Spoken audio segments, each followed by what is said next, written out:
Welcome to episode 5. Now, in this series, we've spoke about training intensity and volume, and I touched on recovery.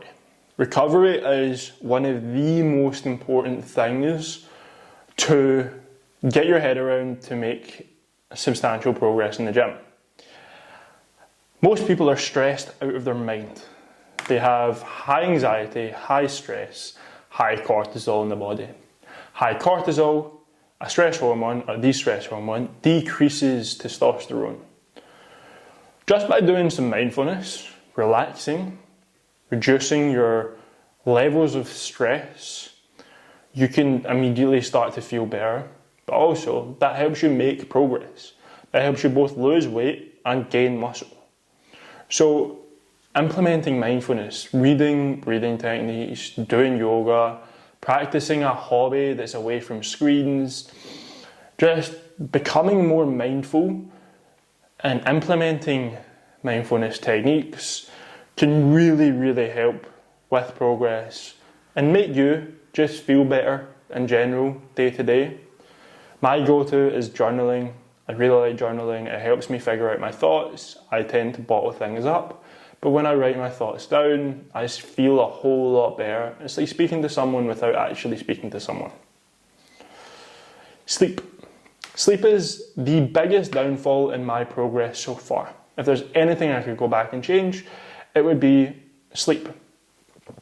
It's only in the last, year that I've started taking my sleep seriously. Before that, I was getting very poor sleep. I was anxious going to bed because I wasn't doing my mindfulness. I was going to bed late, not waking up, feeling horrible, getting 5 hours sleep sometimes. Majority of my life I've got like 6 hours sleep. Not good enough. Your muscle doesn't grow in the gym. It grows from the workouts that you've done, ripping the muscle apart essentially, breaking it down. And the muscle grows back stronger when you're sleeping. The majority of your recovery happens when you're asleep. So the more you sleep, the better. Aiming for 7 to 9 hours is ideal. Going to bed at the exact same time, waking up at the exact same time every day. If you only sleep 7 hours, I think the majority of people benefit more from the 8 to 9. I certainly benefit more, and I can feel an impact between 7 hours, 7.5, 8 hours sleep. Just those small increments make a difference. And if you're in bed for 7 hours, say you go to bed at 12 and wake up at 7, you're going to wake up throughout the night. Wake up events are normal. 1 an hour is probably considered quite normal. And then it takes time to fall asleep. So although you're in bed for 7 hours, you're not getting 7 hours sleep. So just keep that in mind when you're planning your sleep. And then making sure you're not anxious, so doing mindfulness at night time can be very beneficial. Your training volume matters quite a lot. Training more doesn't mean you get more results. For the fact that you won't be able to recover from 7 intense workouts a week, because you're definitely not putting in the correct level of intensity into your sessions. If you are able to do that, your body should need rest days to recover from good intense workouts. And the majority of people don't work out hard enough, don't lift heavy enough, don't have the right intensity when going into the gym. 3 high intense workouts are going to be more effective than 7 mediocre workouts.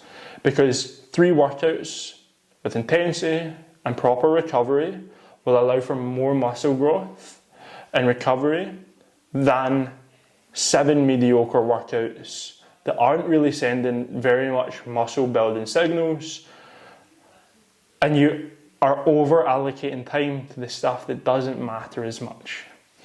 So recovery is really important. We've all probably heard the story that athletes nap throughout the day, some athletes sleep the majority of the day.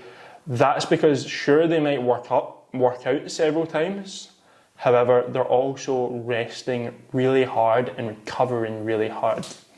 So other recovery methods like stretching is really important.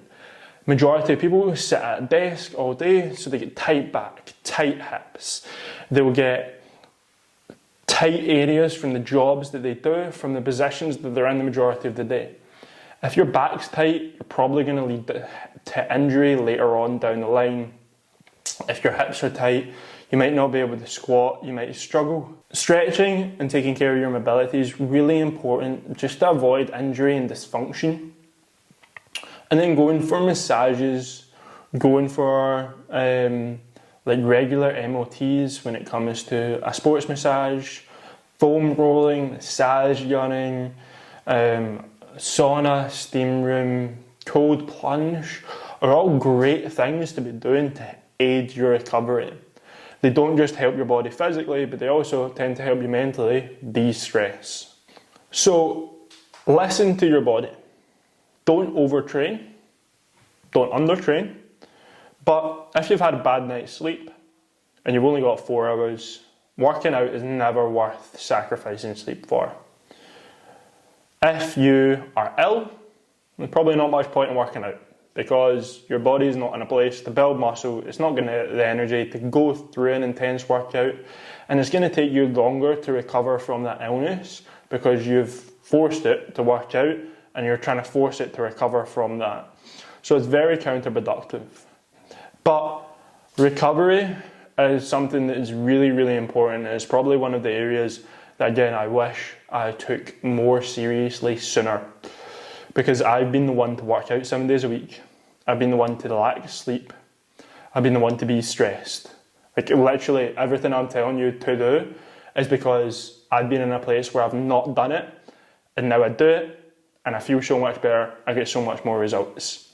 So keep up to date with your recovery, and if you want to speak about any recovery methods, if you're struggling, if you want some guidance, then just message me on Instagram at Renegade Coaching.